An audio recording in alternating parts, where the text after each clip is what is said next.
Okay. Good afternoon, everybody, and welcome to La Casita. Buenas tardes, todo el mundo, y bienvenidos a La Casita. My name is Agassi Rodriguez, and I currently serve as the Vice Presidential Chief of Staff and an ambassador here at La Casita, or an embajador. Today, we're here to discuss an event that happened 13 years ago when Mr. Gil Sanchez ran for student body president. 13 years ago, a group of students, before elections took place, defaced the side of La Casita with the words, "No Spic for President," showing their disapproval for a Hispanic Latino candidate for a higher position in student government.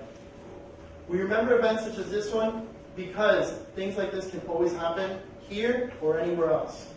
It is only by educating the future generations of students and Gators that we can move together not just as a Hispanic Latino community, but as future leaders of this country. How can we move together as a community if we allow such derogatory terms as Spic to label us or to describe us? At the end of the day, it is up to our community to showcase how we wish to be represented.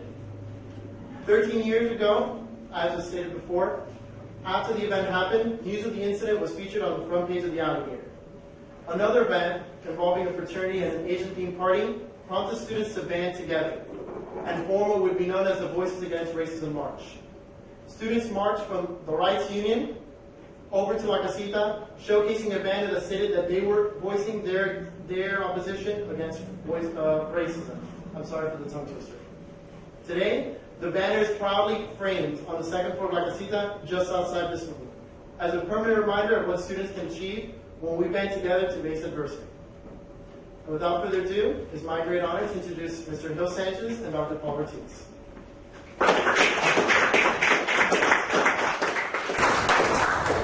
Thank you, Agassi. Well, first of all, I want to say what an honor it is for me personally to be invited to participate, and actually for the honor as well to meet an incredibly distinguished UF alum, Mr. Gil Sanchez, who I was talking to Dr. Williams earlier. It turns out he was a star pupil, Dr. Phil Williams back in the day, and so it's always great to talk to a fellow Latino Gator, and especially someone who has distinguished himself, and in doing so has really distinguished the history of this university. So thank you let's give him a round of applause for being here. And with your permission, I wanted to make a presentation just to, again, let you know how honored that we can all feel by your presence. I wanted to give you two things as a token of your visit. I'm sure we get others as well. But one is the work that Genesis and others have been doing with the farm worker community, and an oral history project that we've been doing with a group called Student Action with Farm Workers. And we felt that with your expertise and your leadership in immigration law, that you would appreciate this. So this is a bilingual booklet of interview work with farm workers. Thank you so much. And I also wanted to give you a signed copy of my book, Emancipation of Trade. Wow, thank you. So that's just a token of our esteem for you. Thank you. So, appreciate it. Thank you. Wow. We wanted to start today, we were asked to talk a little bit at first about the history of the term Spic. It's a hateful term for us, but it is necessary to talk about this term. I was asked to talk about it as a historian, and what I put together was a little booklet with Genesis's help, which you all have a copy of. And this just kind of gives you an overview of the different contexts that the word has been used. In the farm worker movement and the Chicano movement and the Puerto Rican movement and the different Latino movements in the 60s, this was a term that we reclaimed in many ways. And we began using it, kind of throwing it back in the face of our oppressors. But for us, it's an especially hateful term because of what it denotes. And any Latino that you talk to, especially those who came of age in the 70s, can kind of tell you the first time that they remember hearing the term. The first time the word was thrown at me, I was midway through 4th grade. And the man who called me the term also called me a Spic, and he called me a nigger at the same time. And there were three feelings and emotions, I think, that were behind that I remember in a visceral way. One was, kind of hatred, anger, but also fear that I might represent something that this person was afraid of somehow. So I wanted to give everyone kind of a context for the history of the word. Of course, Spic is supposed to be a word that claims that we as Latinos never learn English properly. We can't pronounce the word speak, so we say Spic, right? That's one kind of version, or kind of historical, kind of colloquial version of the history of the term. It means different things in different times and places, but it's always hateful, it's always hurtful. And so today, one of the things as we talk, think about the historical context, think about how much has changed, how much change that people like Mr. Sanchez have brought to this university, but also let's think about the coalition of student organizations that came together. When I look at the scrapbook, it's inspiring to see how many different student groups really banded together in opposition to this hurtful term. But I wonder if we could start, Mr. Sanchez, before UF with some family history. And if it's okay with you, if I can ask you to tell us a little bit about your family history, where your parents were from. Sure. Well, first of all, thank you for having me and for the university for having me here today. I bleed orange and blue. I love it. I get a little bit emotional about it. Just a quick Gator background. My brother actually went to dental school here. He started like in 87, 88. And his son, who's my nephew, is actually sitting here today. He's a freshman here at UF, so it's great that the legacy is continuing. And so that's how I actually got here to UF, was with my brother.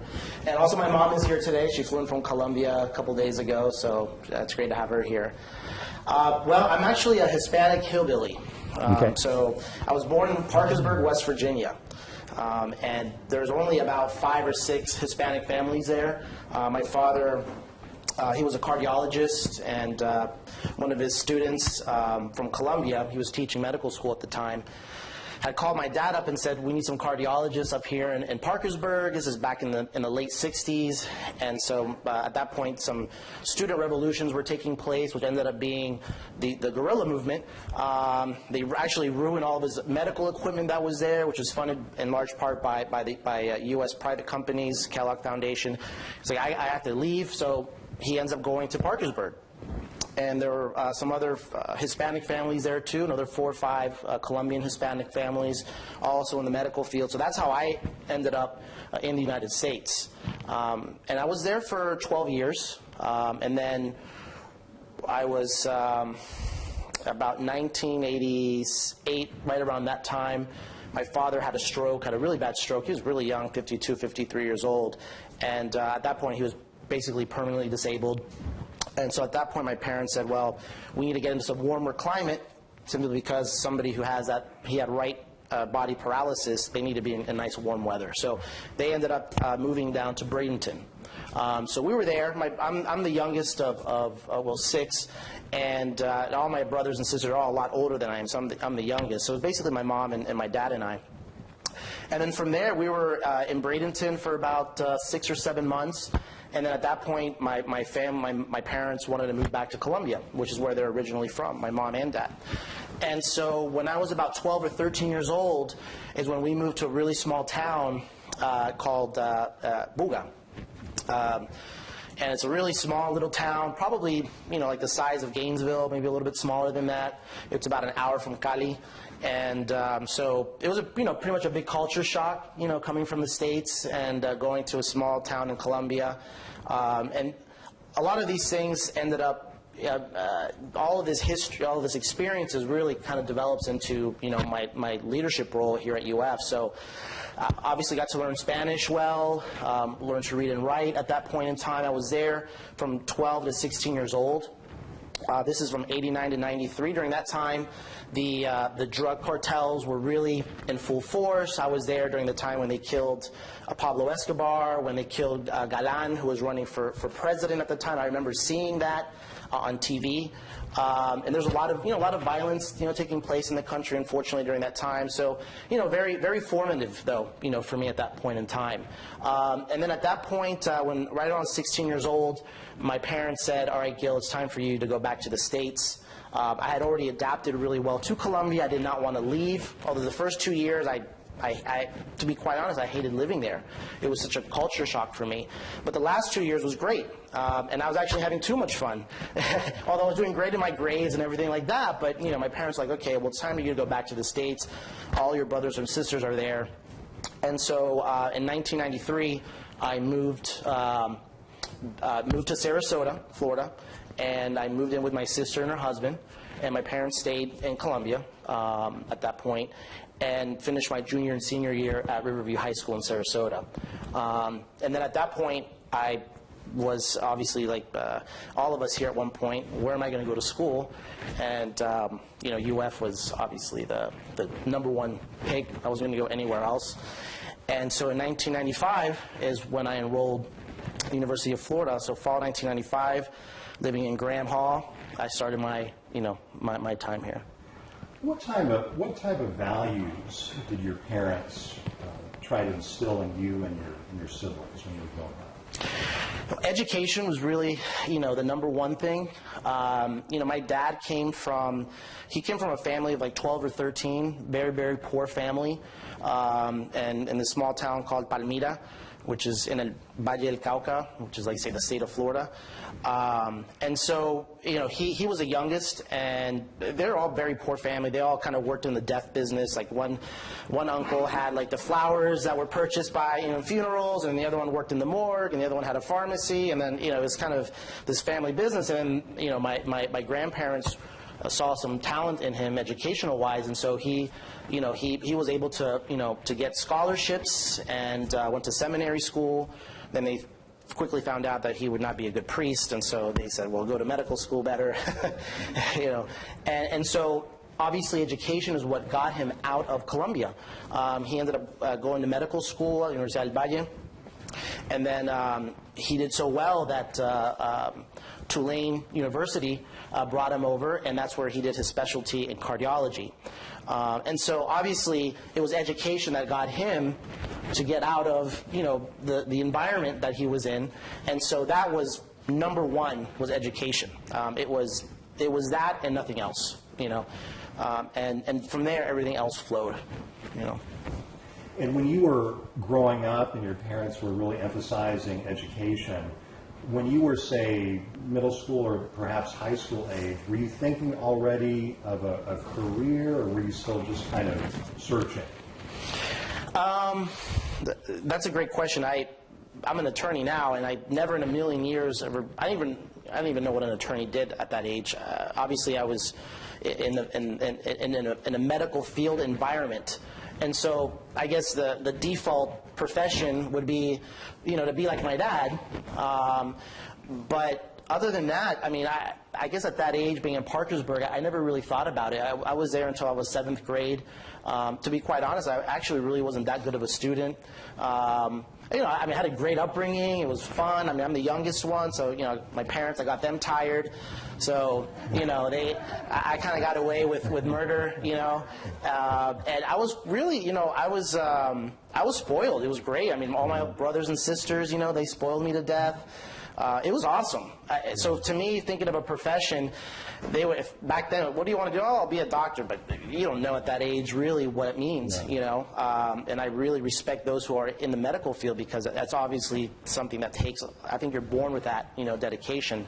It just wasn't for me, Maybe I wanted to be a professional tennis player. I played tennis since I was little, I played at the academy here at Bolletary, now it's called IMG. But, those are just things. So it really wasn't until I moved to Colombia where there was a kind of a seismic shift in my, in kind of my view of the world and kind of what I wanted to do. What was that shift? Can you describe that? Yes, typically you see the immigration flowing from outside of the United States coming in, right? And I was on the other end of it. I was actually leaving the United States, so quote unquote, I'm going from, from the United States, where, potentially all people want to be here if they're not living here, to Colombia, which at that point in time I didn't know what that meant, aside from my parents being there, and so seeing the difference was so profound. I'll give you an example. And those of you who have been to Central or South America, there's obviously poverty. There's a lot of poverty, and you can be in one street and see extreme poor, and in the other street you see extreme rich. So, to me, being in that small town, I was able to see that more. And I mean, obviously, unfortunately, we lived in a good part, but, you know, I mean, you're driving around and you're seeing things, and I would see kids my age, you know, who are living in El Centro, you know, with no family. I mean, they're already sniffing the glue, you know, just to get a high out of it, but it also stops you from getting hunger. So they're sniffing it almost out of necessity, and seeing these kids on the streets, you know, sleeping there. And these are kids that are my age. You know, when you're in West Virginia and you're doing snow angels, and you come down to Buga, Colombia, you know, seeing kids sniffing glue that's your age and sleeping there, I mean, has a high shock value, you know, which obviously to this day I still think about that, you know.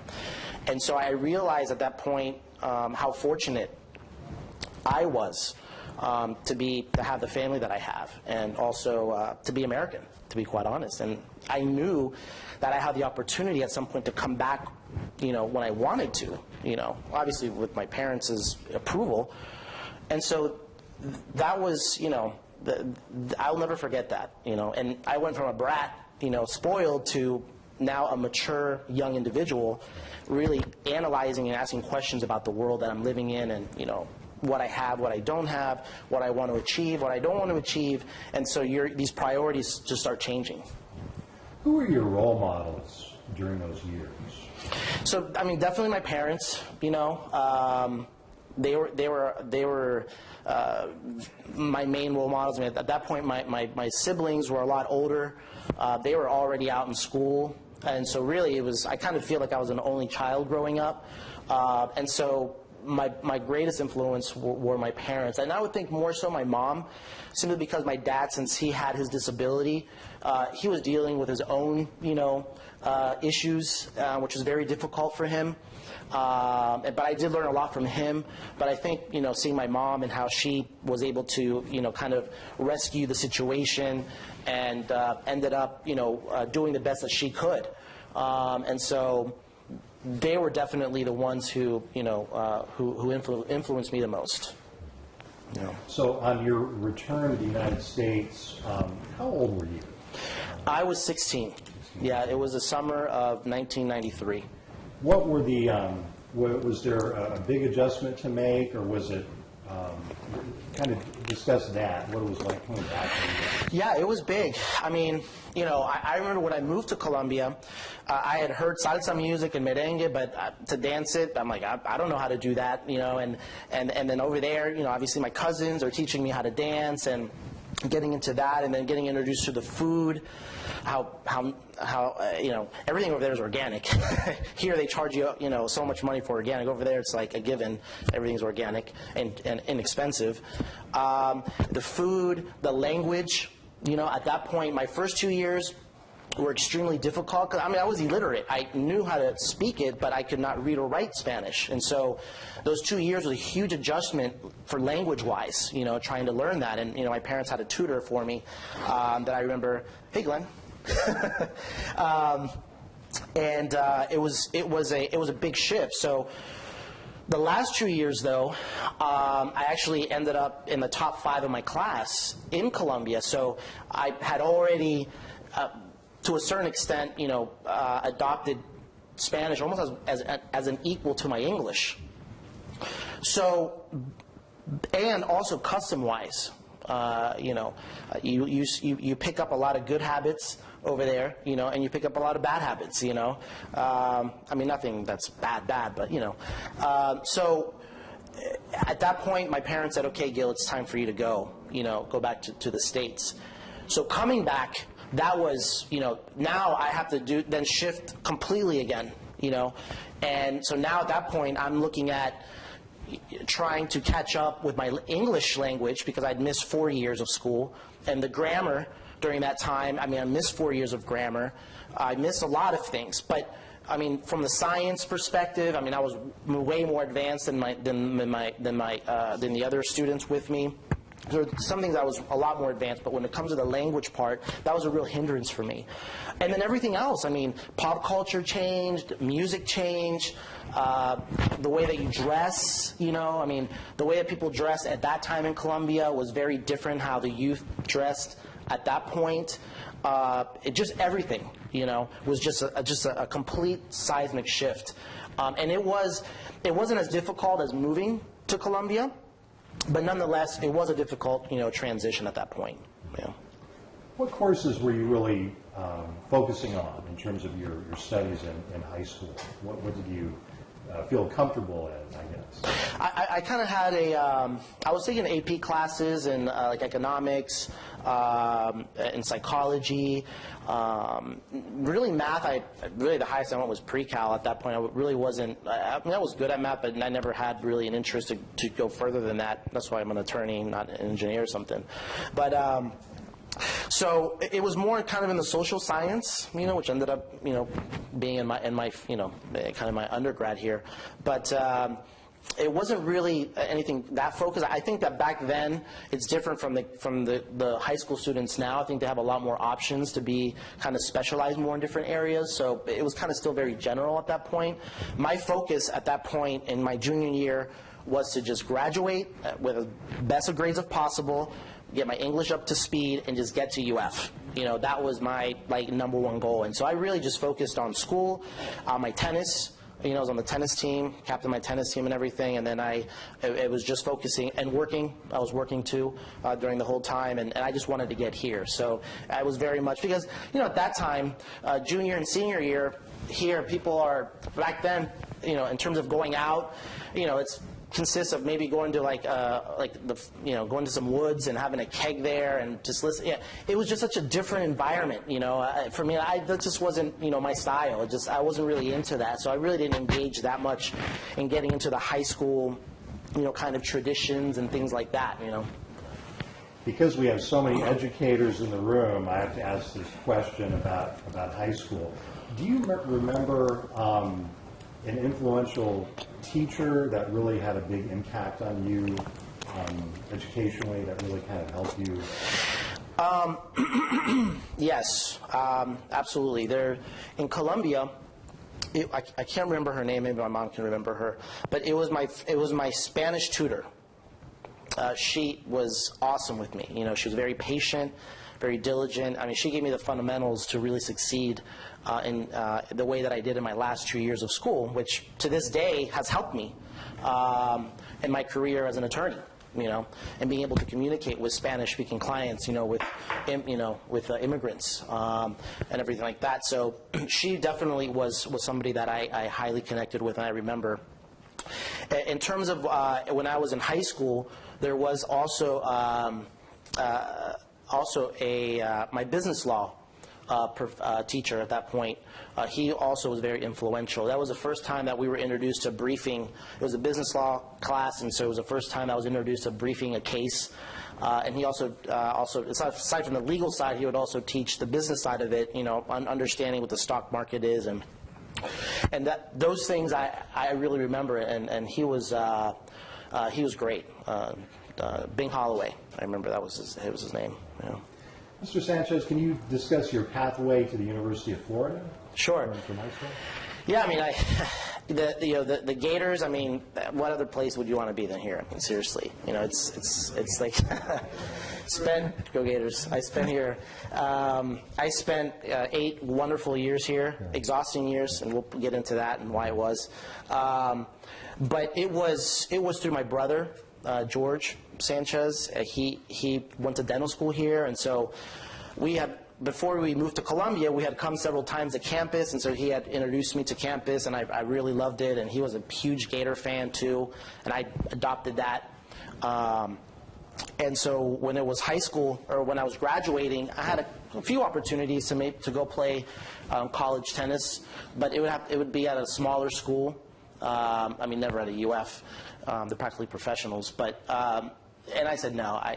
For me, education again was really important for me, and I wanted to have a very rich educational experience, and so I thought that UF was the best place to do that, and I really liked that it was in a smaller town. Kind of resembled my past, being in Sarasota and being in Columbia, and so I applied to other schools just to kind of go through the motions of it, but as soon as UF rolled around and they gave me the acceptance letter, it was just a given. I also had other friends who were older than, who were already enrolled in UF, and they had been here their freshman year. And so I had visited them during my senior year. And I had seen the change also that the university took from '89 to like '94. And I loved it. I mean, I loved it even more. And so my intent was to come here, and I declared the pre-med, you know, and things shifted dramatically from that. So that was kind of my path to get here, yeah. Do you remember what your first term was like at UF? Anybody live in Graham? Anybody ever live in Graham Hall? No? Yeah, it's kind of a bunker. My first semester was, I think like anything, I mean, just adapting to, you know, to school was big. You know, my brothers had told me, Gil, just your first year in general, especially your first semester, don't get involved in anything. Just get used to the, you know, to the educational environment, get used to your classes, you know, settle in and adjust. And really that's what it was about. You know, that first semester was getting that feel for it. At that point, I'd been somewhat independent already because I had already, you know, I left, not left, but I'd moved out of my parents' house basically when I was 16 because they were in Colombia and they wanted me to come here. It was all consensual. I mean, we all wanted to do that, but it was still difficult to do that, you know. So by the time I got here, I was always pretty much independent at that point. So it wasn't that big of a trauma to not be, you know, because usually if I think I would have been with my parents all the way up until senior year and then left, I think it would have been more, you know, I think it would have been a little bit more difficult. So by the time I got here, I mean, I just felt at home right away, but obviously I went through the difficulties of, you know, of classes and getting to meet new people. I mean, I luckily had some friends, or very close friends of mine, who were already in their sophomore year. So I had a leg up in terms of being able to meet other people and relate, which actually I ended up joining Delta Chi fraternity because of my friends who were in the fraternity at the time. So that's how I ended up there. So, and I didn't get involved in anything. However, this is my first involvement into the Hispanic community. I had never really looked at the Hispanic population as, well, I'm Hispanic and I'm different, because I lived in Colombia, so. I mean, there is no distinction. I mean, everybody is, you know, Hispano, Latino. So, and then when I was in Sarasota, there really wasn't a lot of Hispanics there. Not much. I mean, I was pretty much very few of us, but nobody really looked at it badly or down to it. So, but when I got here, then I started noticing, okay, you've got the Hispanic, you know, block, and you've got the black block and the Asian block, and, you know, and I started seeing these, like, you know, these pockets, you know, these kind of almost divisions or segments of people, you know. And so when I was going to my psychology class, I was kind of going down the hill, like we're one of the hills going down to Shands. There was a building there on the left. And I walked up there, and I see this sign that says, if you are from Colombian background, or if you identify with Colombians, give us a call. And I'm like, awesome. And I actually took the paper and I ripped it off instead of leaving it there for somebody else to look at. But I was so excited. I'm like, wow, Colombians in Gainesville? Like, to me, that was like unheard of. And so I, you know, took that little ad, you know, flyer that they had, and then I called. What did you find out? So Mauricio Sanchez, I remember, was and he's a great friend of mine to this day. He answered the phone and, you know, introduced myself, and he said, hey, listen, you know, we're going to have an outing at Lake Wahlberg. I think it was Lake Wahlberg. And, you know, would love for you to go. You know, we're starting to find Colombian students, either because their parents are Colombian or because they were born in Colombia, or people who identify with Colombians. We're getting together, and would love to have you out there. And I'm like, when and where? And so they were actually doing it in spring of '96. Because this was like almost towards the end of finals when I called. So I was excited, you know, to see that this group was there. There was no Colombian Student Association at that point, which was called COLSA. Now it's called Por Colombia. I wish they never changed it, because obviously I identify as being a founding member of the name COLSA. But we you know, I went there in spring, and that's when, you know, really things just started, like, you know, my eyes started really getting open to what eventually led to, my leadership at the school. Can you talk about your academics? I understand that one of your former professors is actually sitting in the front row here. Dr. Williams, that's right. And Bill Williams. And what kind of educational?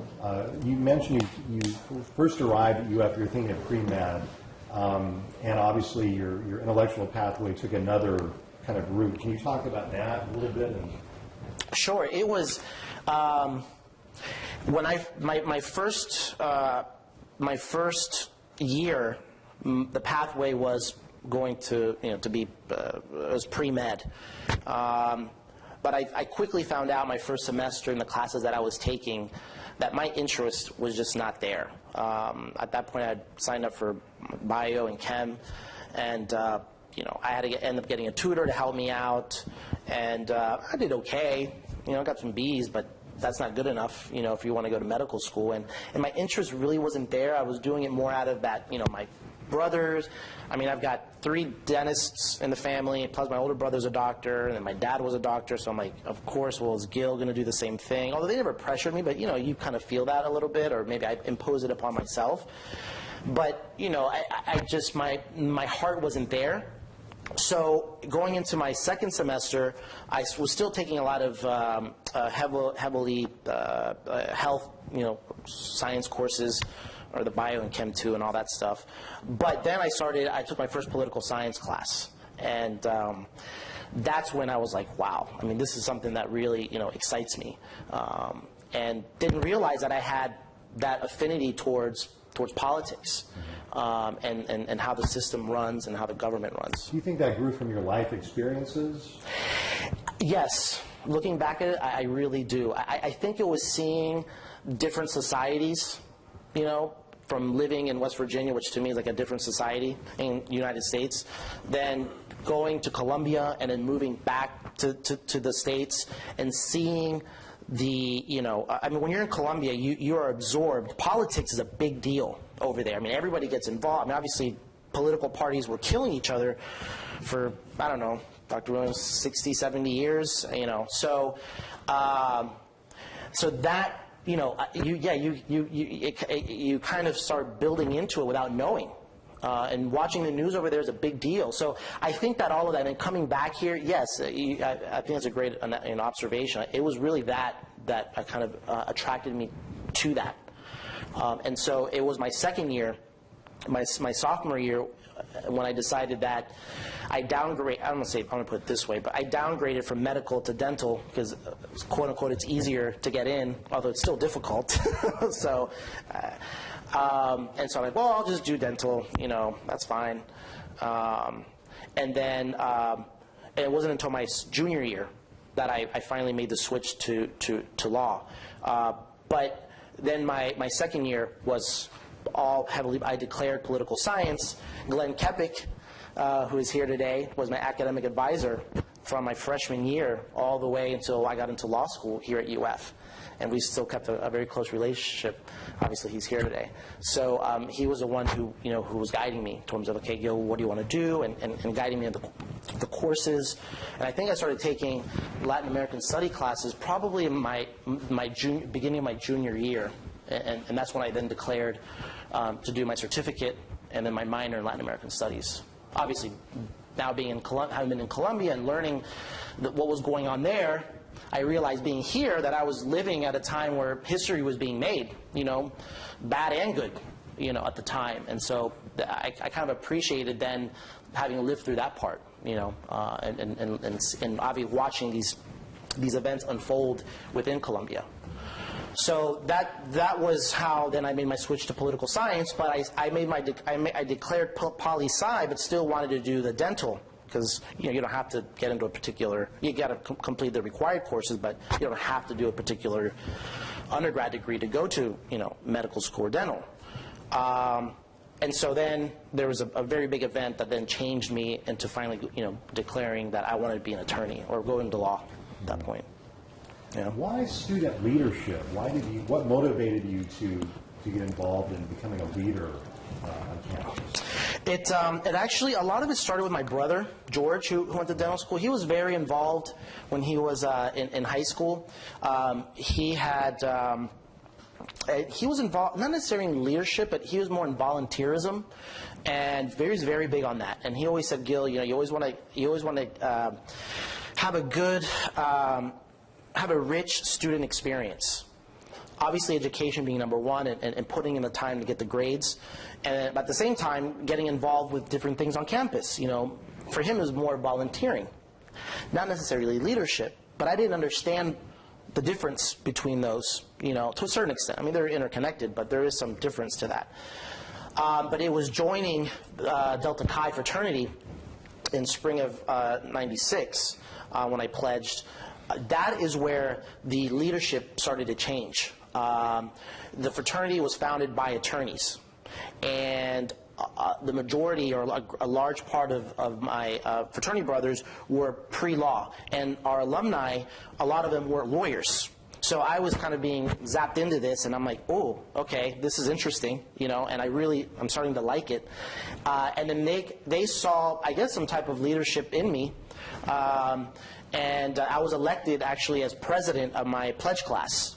And there were some of my pledge class for brothers there had nominated me for it. I never sought it out. And somebody else ran against me. And I gave my first speech. And I don't know what I said. Whatever came out. I mean, how much of a speech can you really give to a group like that? And I won. I won by like a vote or something. I'm like, wow, I'm now the president of the fraternity class, and the pledge class. And, the fact that other people recognize that leadership quality that I did not realize that I had, what really started to awaken, my affinity towards really pursuing leadership. And so my leadership began, it was directly related to becoming pledge class president of my fraternity. That was really, I can really pinpoint it to that. And then from there, it just all went, went up. What were as a leader, as you evolved or developed, what were some of the challenges you faced, and also what were some of the goals that you began to develop in terms of, how you were developing your leadership? I think that the majority of the students who are here, I think, are interested in leadership, or maybe, are you guys getting like a credit for it in a class or something? Are you obligated to be here? Are these all your students, Dr. Williams, that you brought in here? Okay. But one thing that I developed early on, my philosophy was make my mistakes at the university. And so, because when I go to the real world, if I make less mistakes, then that will give me a higher up edge in whatever field I'm in. It could be whatever job I have, or whether it's in politics or whatever it was. So to me, not only that I love the leadership role, but also I realized that it was a good way for me to develop, as a person and professionally, and give me a leg up toward my counterparts who all they did was study, which is nothing wrong with that. Obviously, it's great. But I view things differently. I thought that, yes, you can put in the time, but then also the time that I would have to relax, I'm not using relaxed time. That time was really put into getting involved with the student organizations. So that was kind of my philosophy really early on. And then this is the other thing, and this is really important. Obviously, at this point, I'm bilingual. I'm obviously Hispanic. I'm in a predominantly white fraternity and a predominantly white Greek system. So, people saw me, and, I was, and I identified well with, I would say, mainstream, simply because I was raised in West Virginia, and, I was around that. I was in Sarasota. I was never like in Miami or New York or something like that, where maybe, I could have been more immersed in the culture of the Hispanic culture. But then I lived in Colombia, so I was very much Colombian. So I'm here very mainstream on this end, and then very Colombian on the other end. So that really allowed me to open up a lot of doors, because my non-Hispanic counterparts, I guess in a way, didn't feel threatened, you know, because I kind of spoke their language, and, you know, and I could identify with their custom or what they did. And at the same time, I identified, obviously, extremely well with my Hispanic counterparts because, I mean, you know, obviously I'm Hispanic and I could speak the language perfectly, and, you know, and so that, I think that allowed other people who were involved in student government and in my fraternity to really say, I mean, if I'm the older person, I would have said, this kid, you know, has a pretty good personality, he connects well, we need a token Hispanic, you know, and I get that. You know, looking back, I could see why they would think that, and so they began to mentor me. You know, I didn't know at the time that I was a token Hispanic. I don't know if I was or not. It doesn't matter. In any event, I got the experience and knowledge and leadership skills that I needed to run for student body president. You know, and that was really my foundation. So. Describe that run for president, and obviously today we're here to talk about a very important event in the history of the university. But can you discuss the process of running, you know, and then the campaign, and then what led up to the events? I would tell you that running for student body president was probably one of the most difficult things I've ever done in my life. To this day, studying for the bar exam is probably the hardest. But that was probably one of the most difficult things I've ever done. And I don't say that to dissuade anybody to do that. In fact, my dream is that there is an elected Hispanic student body president at this university. I think it's way overdue for that. And those of you who are listening here live, whether physically present or you know, or through the internet, I put that challenge on whoever is interested in doing that. Doesn't matter if you don't know, and this is becoming a political talk here, but, you know, I'm here to inspire you guys to not worry about, although I know that it comes up, but you can do it, you know. But obviously there's a process that you have to go through. And I was very fortunate in that my fraternity, being a mainstream fraternity, was very involved with the political system. And I've read the alligator articles that have been out there, you know, over the last several months, you know, about how now it's, you know, it's just this 3-block political social blocks, and how it's very difficult for minorities to get minority, not just Hispanic or Black or Asian, but just, I guess, the non-fraternity, non-Greek minorities that are out there, which that group is actually larger than the Greek system. But that, you know, that formation of mentorship.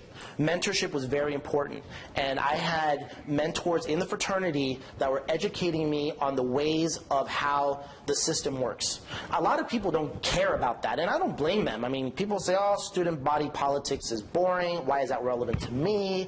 Who cares? I have bigger things to do. I can see that point of view.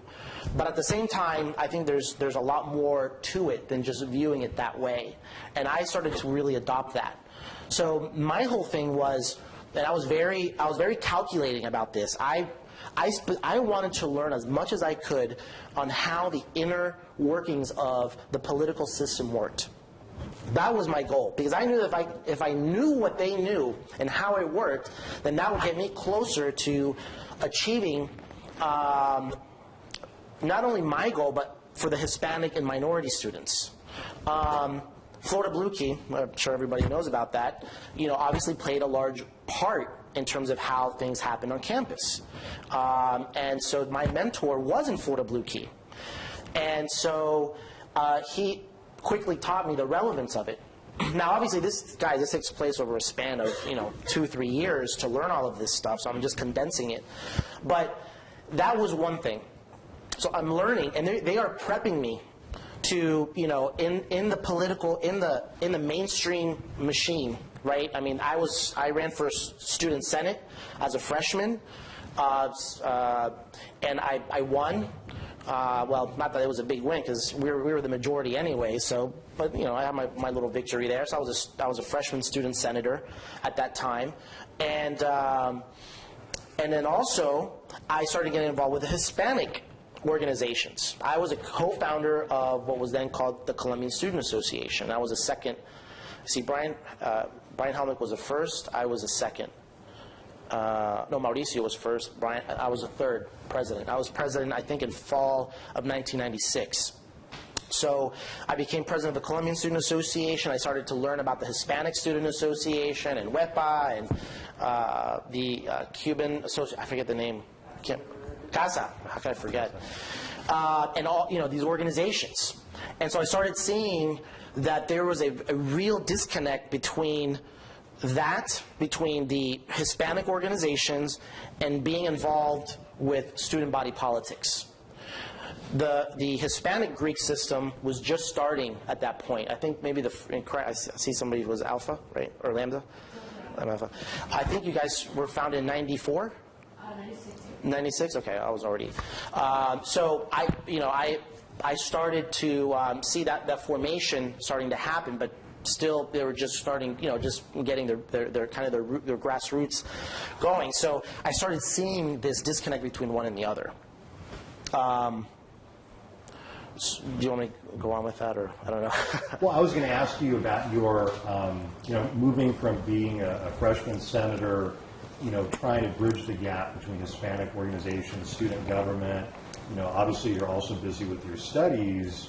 I'm just amazed you even had the time to run for student government president.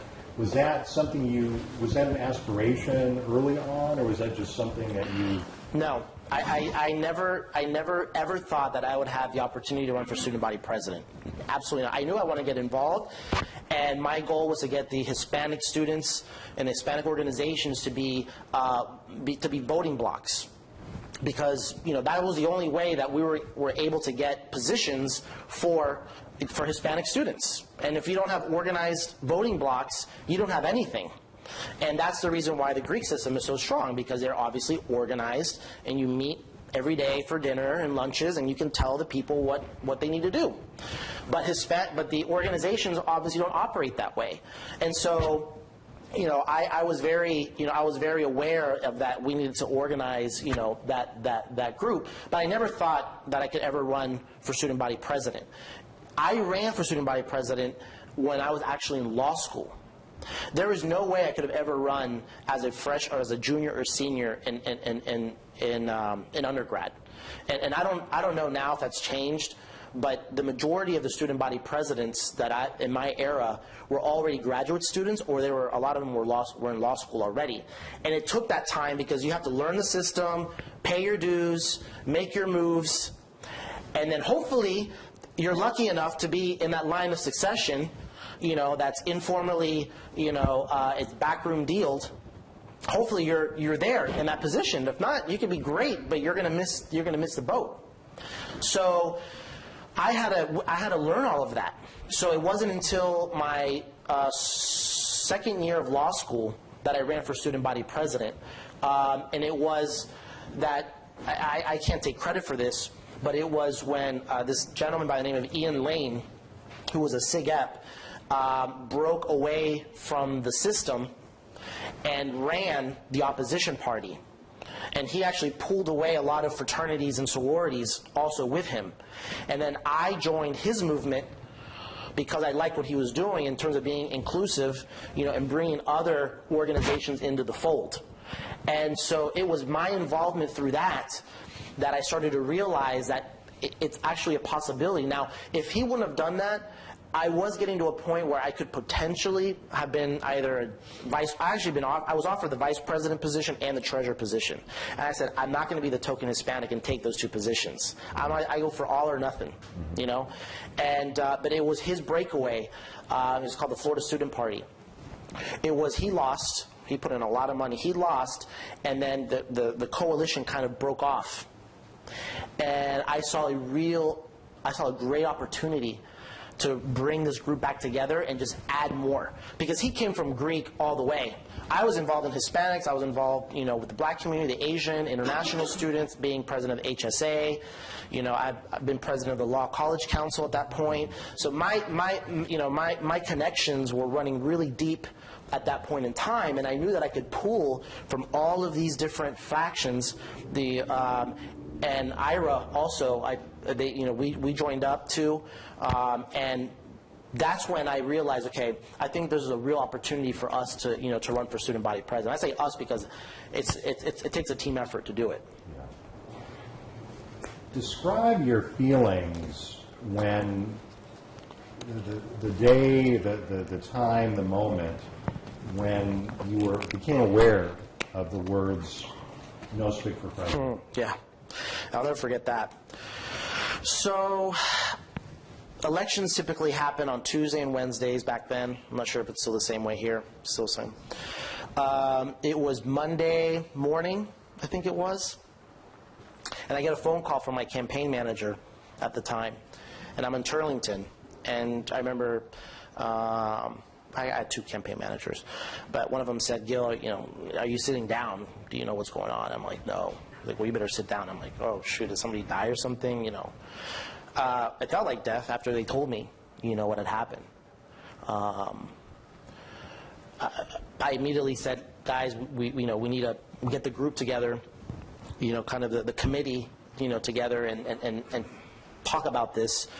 I reached out to my administrators. At that point, I'm worried too about safety.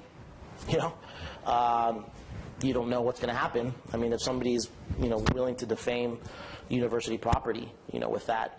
I think the FBI investigated, and I had spoken with them to see if I knew of anybody maybe who could have been involved or whatever. And Dean Sina was the dean of students at that time, and I just wanted to make sure that first that we were going to be safe to do this.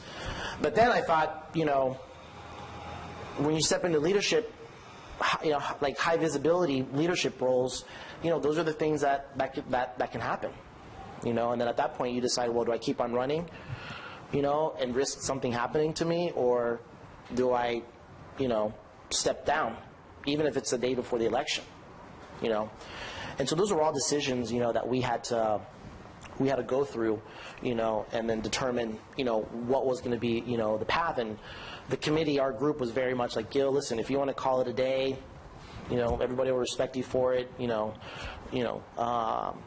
so it took some time that day for me to really, kind of absorb what was happening. And the faculty was great. I mean, I had law professors reach out and undergrad professors reach out and everything, voicing their support and really encouraging me, say, "Hey, whatever you decide to do, we're there for you."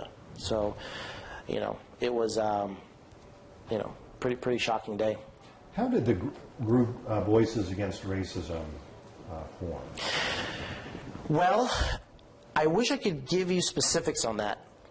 But because I was in the middle of the campaign, that started to take, it actually formed without my involvement, when we had decided at that point that I'm going to continue with running, I remember one of my mentees, I know he was really involved with that, and then they started getting this group, this coalition, together. But I did not know at what point they met or they got together or anything. They basically said, "Gil, we have a lot of pissed off students that this is taking place, and we want to rally, behind this, rally against discrimination and racism.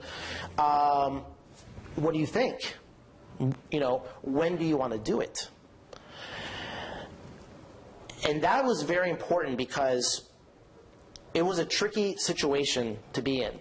And this is the reason why. That evening is when they told me, this was starting to form, and they said, "Hey, we're going to have this march, we want to do a march from, oh my God, I can't believe I forgot the name. The Rights Union, to, thanks, to La Casita." And they said, "Well, Gil, we have a lot of fired up students, and a lot of pissed off students, and we want to do this now, And I said to myself, what do you want to do? We're kind of waiting to see, because obviously this is, this kind of, evolves around the situation and you being running and stuff like that. And I said, let me think about it. Because on one end, if I could have told him, let's do it on the next day, on election day. And what better opportunity than to get 400 or 500 students, rallying on the day of elections to get votes for me. I mean, politically, it would be awesome for me to do that.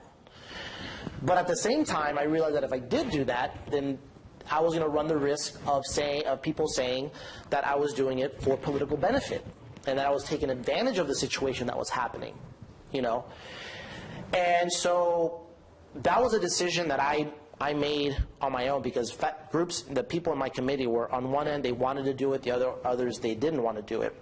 Also, I said, guys, I'm going to make my own decision on this, And so I felt that it was inappropriate for me to tell the group, hey, let's do it on election day, and if I win, let me win on the merits of my campaign, and on my platform. And if I don't, then that's fine. And so I think that the rally took place, maybe the date is somewhere, but I think it took place either a day or two after the election. It was that week, when I think it was that week, but it would definitely happen after the election when the actual rally took place. And, I remember walking over here and talking down there in the front. Well, I've been given a notice that we're running towards the end of our time, and we wanted to give the audience a chance to ask you some questions as well. And first of all, I want to thank you for sharing a big part of your life history. And I didn't ask you the outcome of the election because, to me and to us, I think you won in our hearts. So I want to thank you right now for telling your story to us. And thank you. Yeah.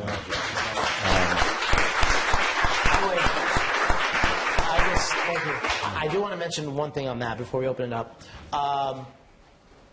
One of the most difficult, I've obviously had the benefit of 13 years or so passing since that happened, but losing obviously is extremely difficult, and it took me a long time to wrap around my mind on the fact that I actually did win, for a lot of different reasons that's influenced me to this day, and I don't regret ever doing it, although it was emotionally and physically and financially very tolling on me. But one of the greatest outcomes of that campaign is Jamal, who ended up running for student body president and won. And he was our student freshman senator, right, Jamal? So that was awesome. So big round of applause to you, man.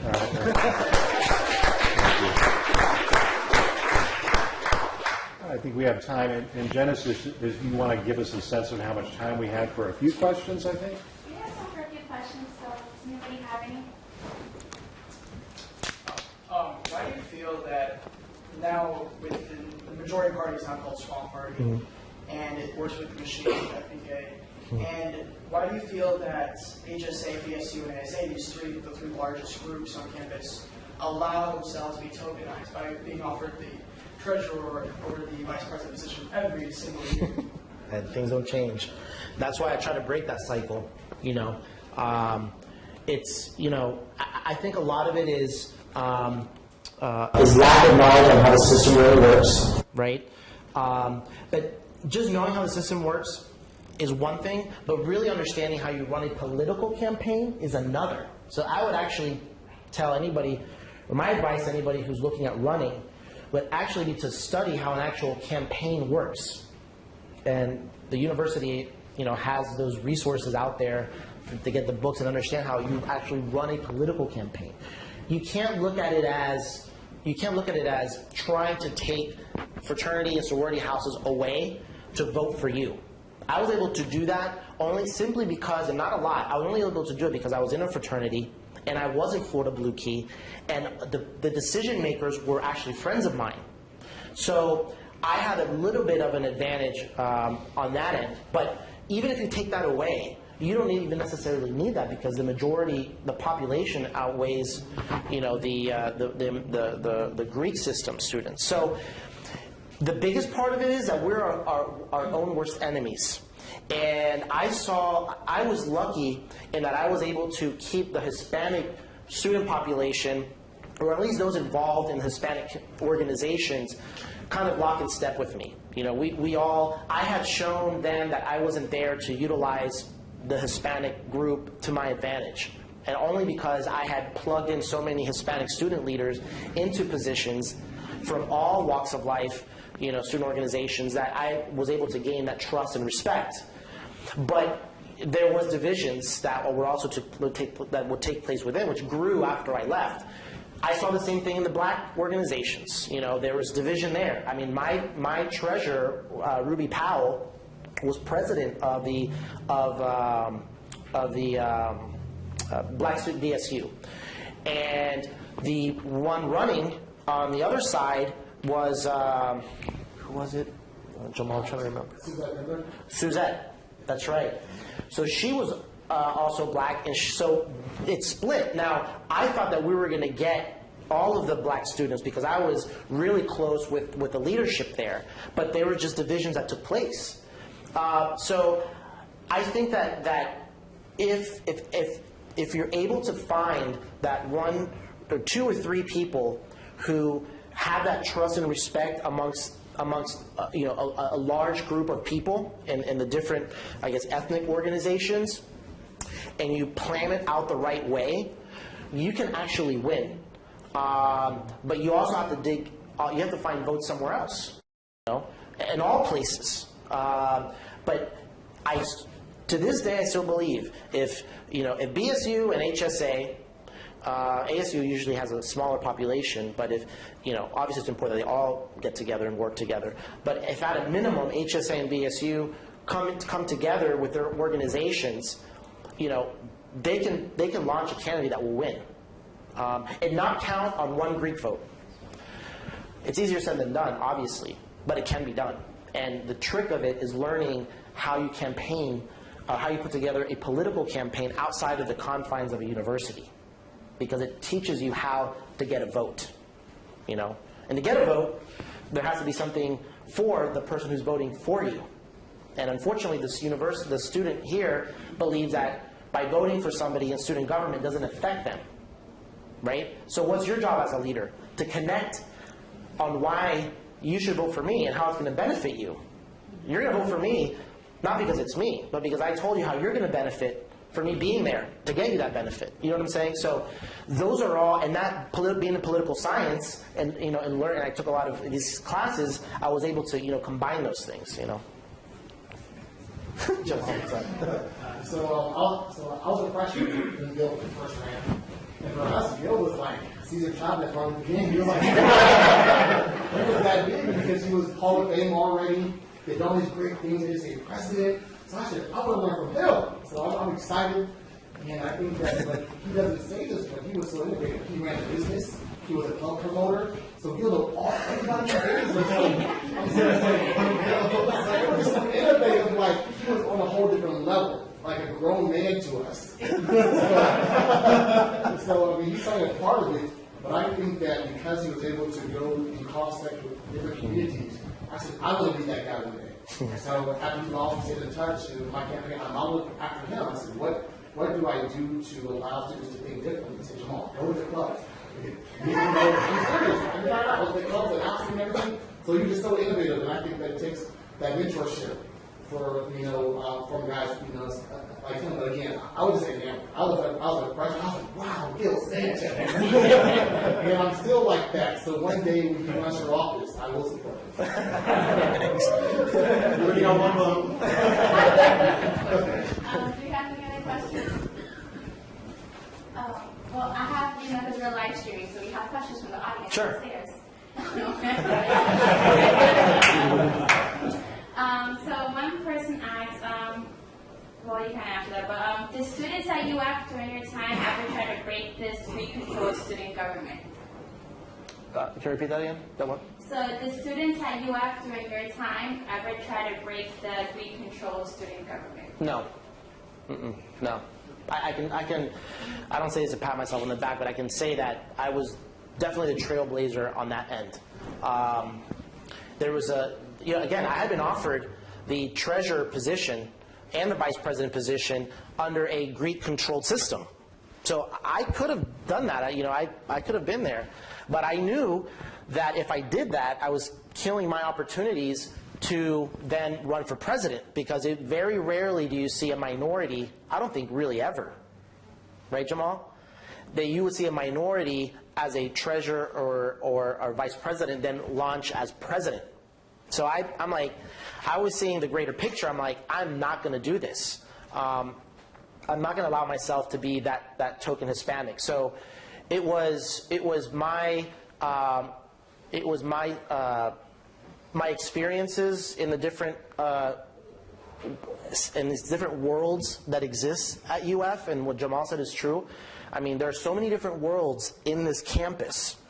You have the Greek world, you've got the student organization world, you've got the the educational clubs and sports, the dorm organizations. You have the nightlife, which yes, I did promote. I made pretty good money, during that time doing Latin nights. I don't think my mom liked it too much, but it was good.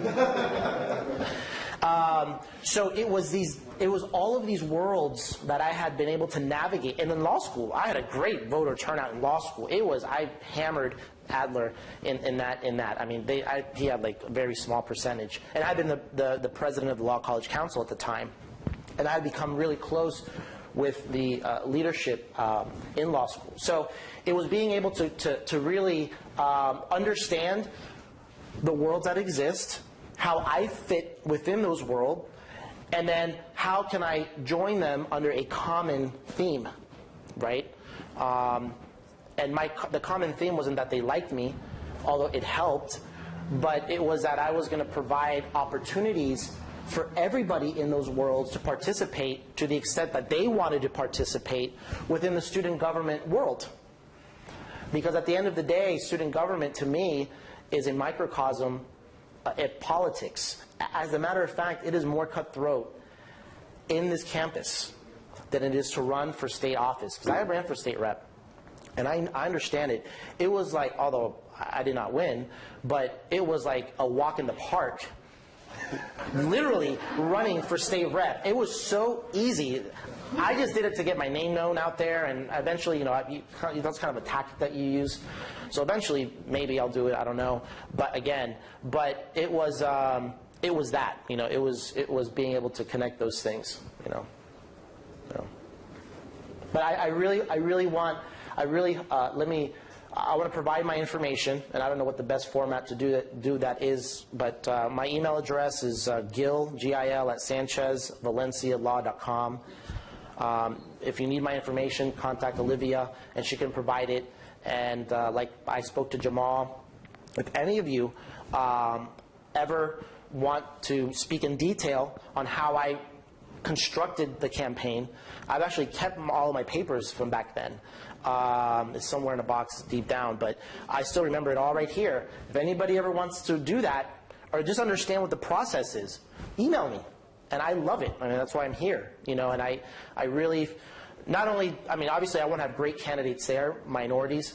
Obviously I want to see Hispanic, because there's never been a Hispanic student body president elected. So I would love to see that happen, in sometime in the near future. Whatever I can do to help out with that, I will do what I can within my power to be a resource to you. Thank you.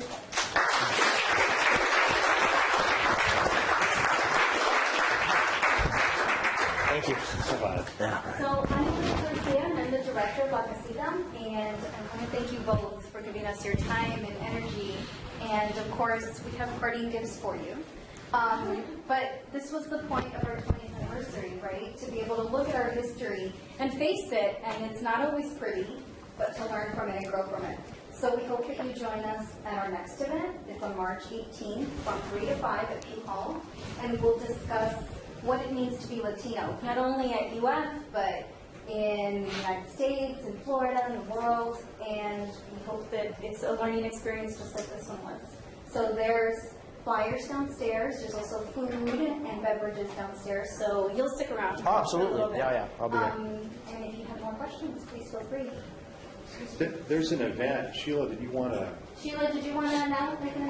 Well, there'll be flyers downstairs, but also, more importantly, we have cards that are, it's tuition equity for undocumented students in Florida, that they don't have, that they're able to get college education.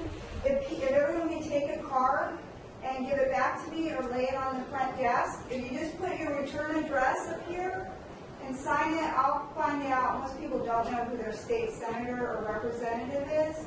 I'll look it up. We just sent out a couple hundred of these cards. We think that this might be the year, so it would be great if everyone's going to do that. That's awesome. As we know, the will tell us it's important to be active, right? So they rock. Give them one more round of applause.